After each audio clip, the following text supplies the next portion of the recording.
تورجان کے لیے یہ سب ایک تلخ حقیقت ہے۔ وہ مانتے ہیں کہ ماضی میں انہوں نے پولیو ویکسین کے خلاف افواہوں پر یقین کیا، جس کا خمیازہ آج ان کے بچوں کو بھگتنا پڑ رہا ہے۔ بلوچستان کے ضلع پشین کے علاقے تورا شاہ بھٹیزئی کے رہائشی تورجان کے 4 بچے پولیو جیسی موذی مرض میں مبتلا ہے، جن میں ان کے 3 بیٹیاں اور ایک سب سے چھوٹا 3 سالہ بیٹا بھی شامل ہے۔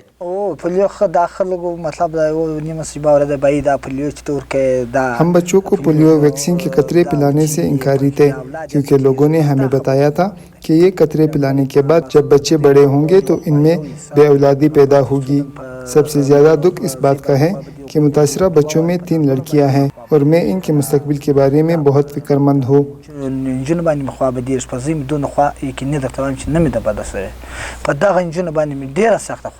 بلوچستان میں 2024 کی آخری انسداد پولیو مہم 30 دسمبر سے شروع ہو چکی ہے۔ 7 روزہ مہم میں 26,60,000 سے زائد بچوں کو پولیو سے بچاؤ کے قطرے پلانے کا ہدف مقرر کیا گیا ہے، جس میں 11,000 سے زائد ٹیمیں حصہ لے رہی ہے۔ میں قادری آباد میں کام کرتی ہوں، یہاں تو بہت ہی گندگی ہے اور بہت مشکلات کا سامنا کرنا پڑتا ہے۔ جب بارش ہو جائے تو پھر تو اتنا مسئلہ ہو جاتا ہے کہ ہم لوگ چل بھی نہیں سکتے، بہت مشکل سے کام کرتے ہیں۔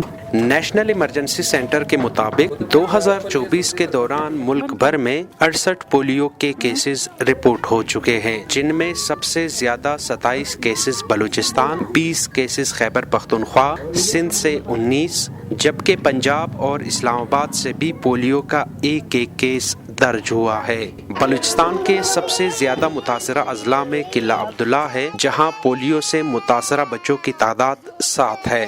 کوئٹہ میں انسداد پولیو کے لیے قائم ایمرجنسی آپریشن سینٹر کے مطابق 2020 میں بلوچستان میں پولیو کے 26 کیسز رپورٹ ہوئے، لیکن اس کے بعد تعداد میں مسلسل کمی آئی۔ 2021 میں صرف 1 کیس سامنے آیا، جبکہ 2022 اور 23 میں بلوچستان پولیو سے پاک رہا۔ ستمبر 2023 میں ماحولیاتی نمونوں میں پولیو وائرس کی موجودگی کا انکشاف ہوا۔ EOC کے کوارڈینیٹر انعام الحق کے مطابق 28 ماہ تک کسی کیس یا وائرس کے اثار نہ ہونے پر امید تھی کہ پولیو ختم ہو چکا ہے، لیکن 2024 میں اس مرض نے دوبارہ سر اٹھایا۔ اچانک لاسٹ ایئر سپٹمبر میں شروع میں جو وائرس آیا تھا وہ افغانستان سے آیا تھا۔ اس کی وجوہات بہت ساری ہیں۔ ایک تو چونکہ یہاں پہ بہت عرصے تک وائرس فری تھے تو لوگوں میں کمپلیسنسی آ گئی، سستی آ گئی، یہ تو ایک فیکٹ ہے، جیسے انسانی کمزوری ہے۔ ایک وجہ یہ تھی۔ اس کے علاوہ گورنمنٹ کی اور بھی بہت سارے کمٹمنٹس تھے، جیسے افغان ریپیٹریشن بھی اسی دوران چل رہا تھا، اور اس کے علاوہ پولیٹیکل ٹرانزیشن تھی، الیکشنز کا دور تھا، الیکشن بھی ہو رہے تھے، تو اس وجہ سے ہو سکتا ہے فوکس اتنا زیادہ پولیو پہ نہ ہو، اور یہ بھی اطمینان تھا کہ پولیو چونکہ ختم ہو گیا ہے، ابھی پولیو وائرس انوائرمنٹ میں نہیں ہے۔ یہ مختلف وجوہات ہے، اور مائیگرنٹ پاپولیشن بھی ہمارے ہاں ان کی موومنٹ بہت زیادہ ہے، وہ بھی ایک کیریئر کے طور پہ کام کرتے ہیں۔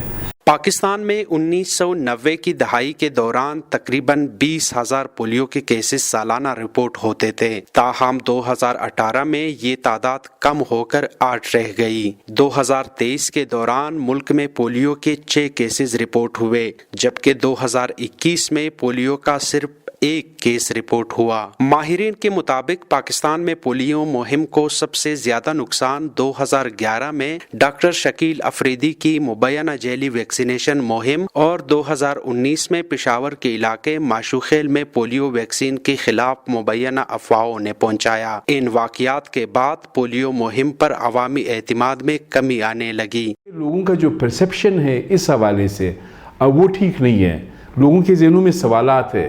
سب سے زیادہ اس کیمپین کو نقصان پہنچایا شکیل افریدی، جس طرح گرفتار ہو گئے، جس طرح وہ امریکن CIA کے لیے کام کر رہے تھے، تو یہی بتایا جا رہا ہے کہ جی پولیو کے قطرے پلائے جا رہے تھے، اس میں ہی وہ CIA کے لیے کام کر رہے تھے، تو اس واقعے کے بھی اثرات ہے، اور اس واقعے کی وجہ سے پولیو کیمپین بری طرح متاثر ہوا۔ یہاں پر ہمارے بچے خسرے سے مر رہے ہیں، مال نرشٹ ہے، غذائیت کی کمی کا شکار ہے، ہڈن ہنگر ہے، 1000 مسئلے ہیں۔